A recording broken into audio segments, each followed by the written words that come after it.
Welcome to Angelic Footprints, the podcast where angels, spirituality, and personal transformation come together. If you have ever felt that there is something more calling you forward, then this is the podcast for you. I'm Dagmar, psychic medium, coach, and your guide on this journey. Each week, we explore angelic connection, healing, intuitive growth, and inspiring stories to help you feel supported, guided, and more connected to yourself. So take a breath, open your heart, and walk with me one step deeper into the world of angels. And if you would like to continue the journey beyond the podcast, join my school community, Connecting with Your Angels. Subscribe to Angelic Footprints and begin discovering the guidance waiting for you.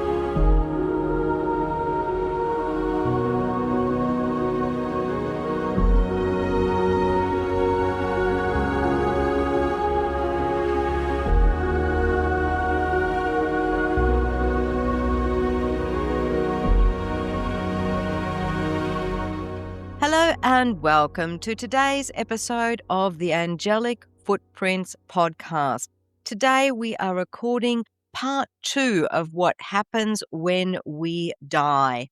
In part 1, we traveled across 9 of the world's great spiritual traditions, from the guardian angels of Catholic teaching to the Bardo states of Tibetan Buddhism, to the ministry of angels at the heart of spiritualism, to the ancestors of African tradition. And across all of them, every single one, we found the same pattern. And that is that the soul continues. The soul is guided, and the relationship between the living and the departed does not end. It just changes form. Today in part 2, we come at the same question from a completely different direction. We sit with the philosophers, the thinkers who refuse to accept anything on faith alone, and with the neuroscientists and researchers who are applying the most rigorous tools available to human beings to what is ultimately the most human question of all. Step back for a moment from religious tradition and visit ancient Greece with me, where some of philosophy's greatest minds wrestled with this question without the structure of organized religion to fall back on.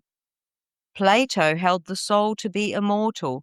He believed death was the liberation of the soul from its bodily prison, and that philosophy itself was, as Socrates argued, fundamentally a practice for dying, a lifetime of training the soul to live independently of the body's distractions and appetites. Epicurus disagreed entirely, and his position is worth engaging. There is no afterlife, no cosmic judgment, and therefore nothing to fear. Death is simply the end of experience, atoms dispersing. The appropriate response is not dread, but urgency. Live well, because this is what we have. The Stoics, on the other hand, took a middle path. Without certainty about what follows, what matters is how fully and honestly we live now. Their practice of memento mori, daily contemplation of mortality, was not morbid. It was clarifying. Death as a teacher rather than death as a destination. Even in Greece, where the afterlife was uncertain, no one imagined the soul crossing alone. Hermes was always there. Charon was always on the river. Even a tradition that promised nothing still gave a guide. Let's take a look at what is happening more recently, what science is starting to find, because this is where it starts to get genuinely interesting. Because some of what neuroscientists and consciousness researchers are finding right now sounds remarkably close to what these ancient traditions were describing thousands of years ago. Let me first make you aware of funnily enough, the Aware 2 study.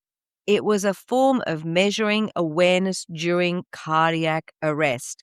And this was a study at NYU Langone, and it was first presented at the American Heart Association's scientific sessions on the 6th of November 2022, where the results were subsequently published in the journal Resuscitation on the 14th of September 2023.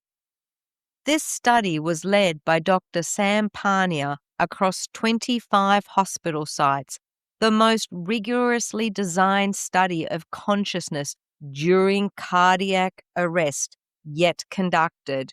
During the tests, EEG monitoring was conducted as well as cerebral oxygenation tracking throughout the whole process, with independent audio and visual tests to check for perception during cardiac arrest. Of the survivors who were well enough to be interviewed, just under 40% reported memories, perceptions of some form of awareness during a period when medically the brain should have been incapable of producing them. Dr. Parnia's interpretation was careful. He suggested the dying brain may be accessing what he called new dimensions of reality, dormant circuits activated during extreme conditions.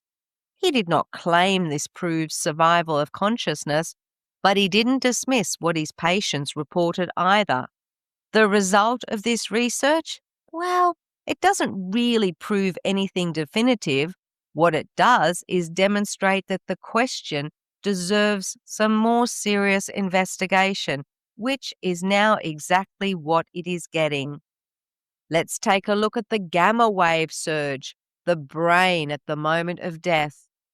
Research from the University of Michigan, led by Dr. Jimo Borjigan, monitored brain activity in dying patients and found an unexpected burst of high-frequency brain activity, gamma waves, at or around the moment the heart stopped.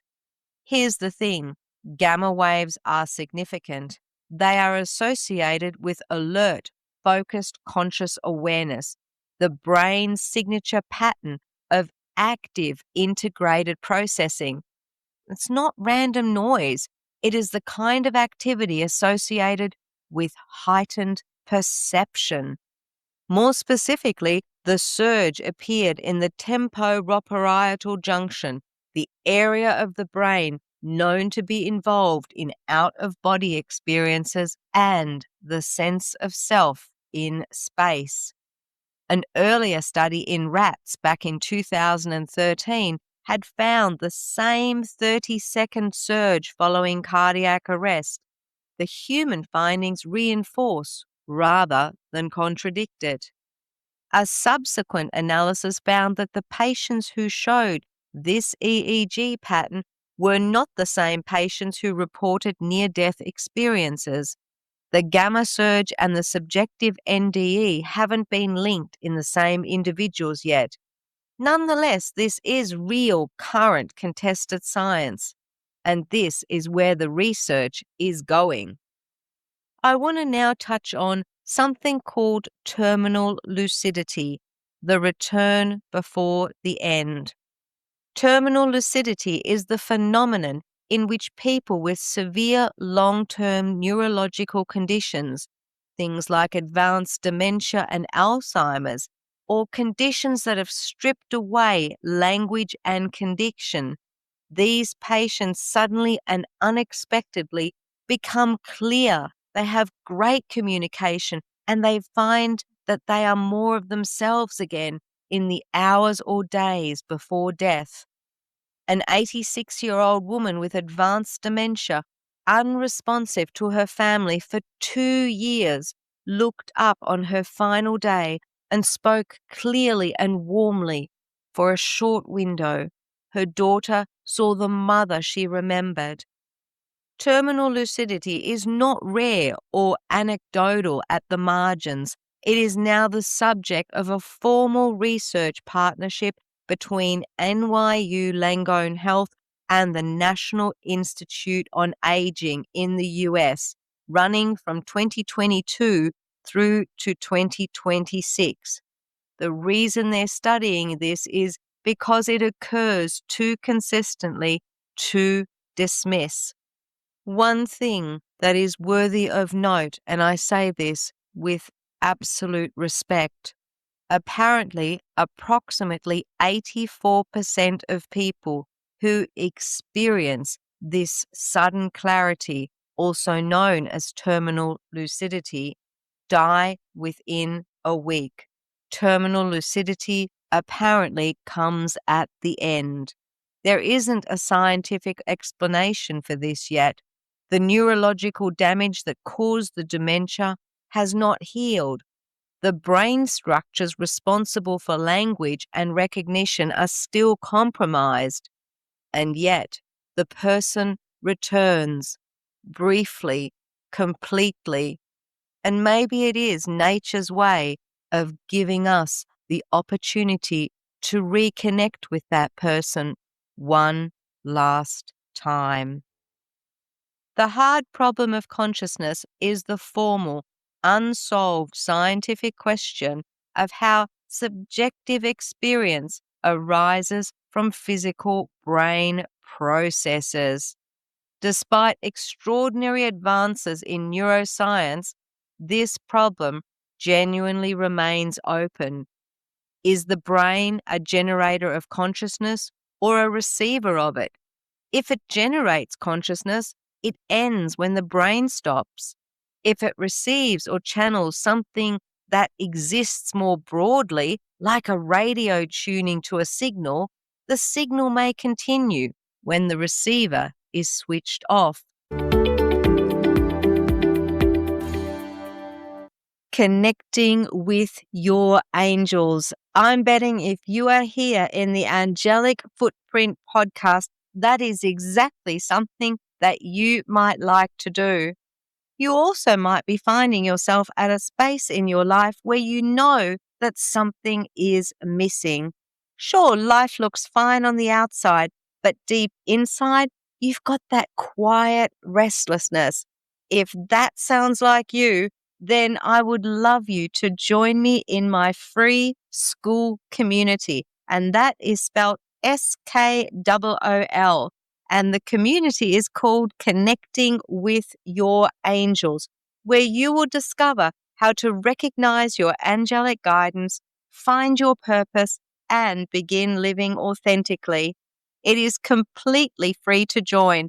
And if you are one of the first 100 subscribers, you can also get into my special Sacred Space membership where you get your first 3 months for free. That is the bonus content that you don't get to hear as part of the podcast. And we also do the odd free reading and inspirational messages. Most important, you also get instant access to my free course, Awakening Your Angelic Connection. Do join me in my school group, Connecting with Your Angels. The link is down in the podcast show notes below. Your angels have been waiting for you. They've been guiding you all along. Come along, join the community. I'd love to see you there. Christoph Koch, former president of the Allen Institute for Brain Science and one of the most respected figures in consciousness research, has stated publicly that this remains unresolved and that phenomena like near-death experiences and terminal lucidity make the purely materialistic account increasingly difficult to defend with real intellectual honesty. Science is not saying it has the answer. It is saying, with more rigor and seriousness than at any previous point in history, that the question is real, and the longer science conducts the research, the more the ancient traditions start to sound less like wishful thinking and more like accumulated wisdom. And this is what I want you to sit with as we close today. The philosophers and the scientists did not set out to confirm what the spiritual traditions believed. In many cases, they set out to challenge it or to replace it with something more rational, more measurable, more defensible. And yet, Plato, working from pure reason, arrived at an immortal soul. The Stoics arrived at the urgency of living, as if this moment is not all you have. The Aware 2 researchers monitoring cardiac arrest patients with EEG and cerebral oxygenation, tracking across 25 hospitals, found that nearly 4 in 10 survivors recalled awareness from a time when the brain should have been incapable of it. Neuroscientists at the University of Michigan found a surge of heightened focused brain activity in the very region linked to out-of-body experiences. At the precise moment the heart stopped. Researchers studying terminal lucidity found people with advanced dementia returning fully themselves to say goodbye, with no neurological explanation for how. And Christoph Koch has publicly said that the hard problem of consciousness is, where does awareness come from? These people were not sitting in temples or meditation halls.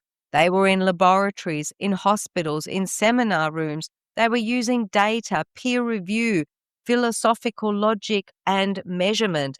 They weren't trying to find what the ancient traditions found. And yet, here we are. The tradition said, the soul continues.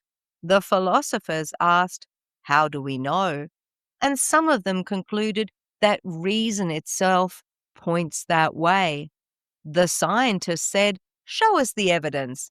And the evidence, not all of it, and not completely conclusively, but enough to take seriously, is starting to show up. 3 completely different roads, and yet the same destination on the horizon. Even the traditions that offered no guarantees, the Greeks, the Stoics, the Epicureans, gave us the word psychopomp.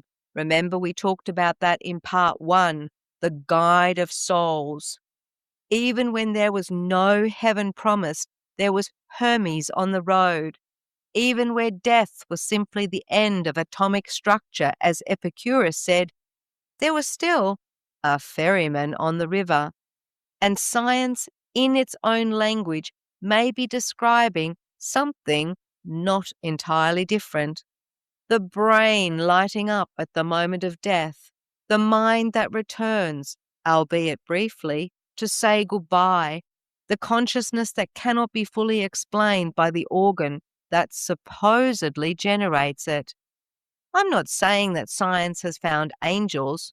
I'm saying that science has found something it cannot yet completely define, and that every tradition we have looked at across these 2 episodes already had a name for it, whether we call them guides, guardians, messengers, or the ministry of angels. Maybe the language is different.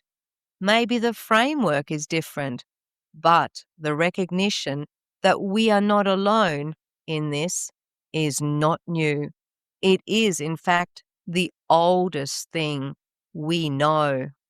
I came into this research already believing that we are spiritual beings having a physical experience, that this body, this life is a chapter, not the whole story, that when we leave, we return to source.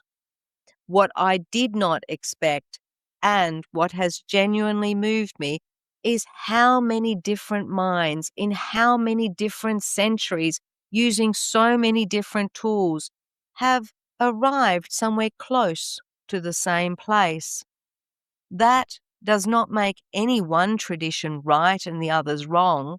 It makes all of them, in my opinion, aspects of truth that is simply too large for any single tradition or any single mind to hold completely. We are spiritual beings. We are accompanied, and we return.